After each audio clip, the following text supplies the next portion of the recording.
From ABC 7, live breaking news.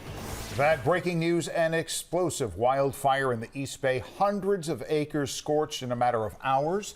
But tonight, firefighters are finally getting the upper hand. Good evening. Thank you for joining us. I'm Dan Ashley. And I'm Amma Dates. In the last 2 hours, some of the evacuations were downgraded to advisories, but there is still a neighborhood closest to the flames where people cannot go home. Yeah, the fire spread fast in the bone-dry grass of the hills near Pleasanton today. At one point, burning 3 football fields a minute. Can you imagine that? Now, they're calling this the Little Fire because it started near Little Valley Road in Sunol, sparked just after 3:30 today and spread fast toward the Ruby Hill neighborhood in Pleasanton. Now, we just got an update from firefighters in the last hour before coming on the air here. More than 1,000 acres have burned.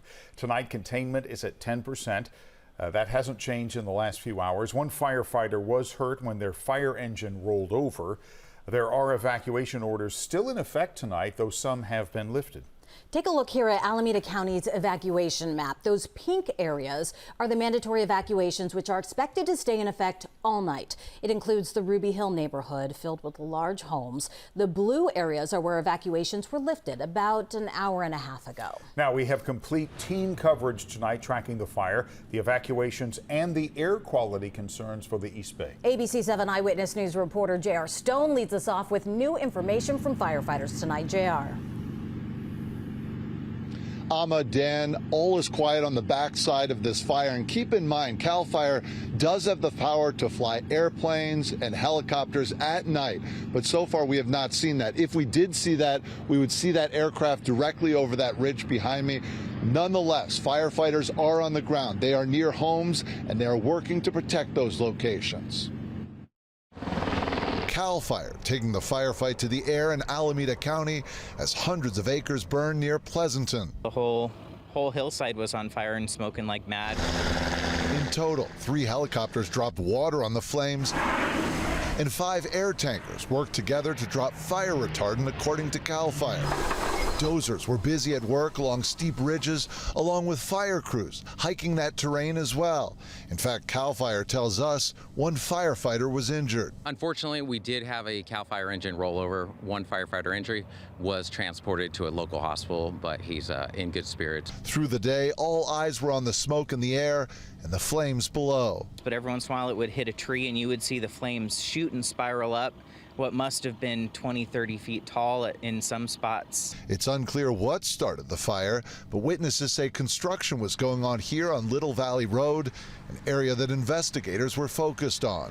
You see the firefight in this canyon right here. Residents who have left the area have left their sprinklers on. CAL FIRE tells us the defensible space in this prestigious Ruby Hill neighborhood made the difference. And at last check, no structures had burned. We had one little finger of the fire that might have got within 30 feet of the backyards, but there was great defensible space in that neighborhood, which kept it for a majority 200 feet away.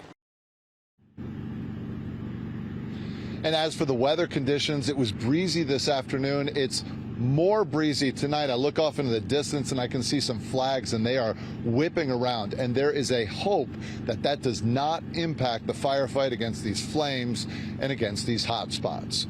Reporting live near Pleasanton, J.R. Stone, ABC 7 Eyewitness News. Okay, J.R., thank you. ABC 7 Eyewitness News reporter Tim Johns spent the night at the evacuation center in Pleasanton and has more now from residents, Tim, who still can't go home.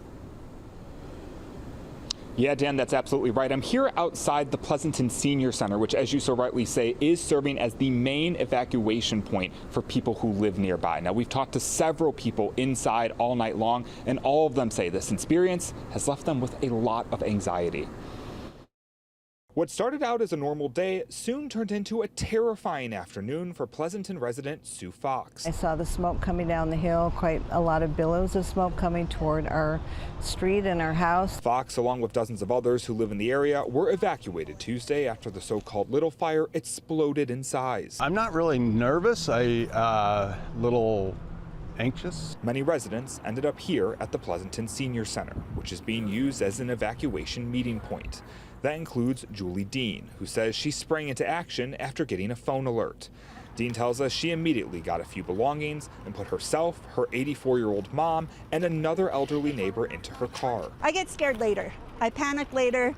I get everything taken care of that I need to do no matter what it is, and then you know, I look back on it and go, oh, wow. Outside the center, we also ran into Pleasanton's mayor, who told us it was important for him to be there, providing support for his community. This is not something residents go through very often. It's not something they're aware of. So given my personal home is right outside of that red evacuation zone, I can relate to a lot of what these residents are feeling. CAL FIRE is expected to be battling this fire throughout the night. So while many residents would like to go home, in the meantime, they're happy to have a place to stay. We'll do whatever it takes to make sure we're safe. And Dan Alma, Pleasanton officials tell me this evacuation center will remain open as long as those evacuation orders are still in place. I'm live in Pleasanton tonight. Tim Johns, ABC 7 Eyewitness News. All right, Tim, thank you.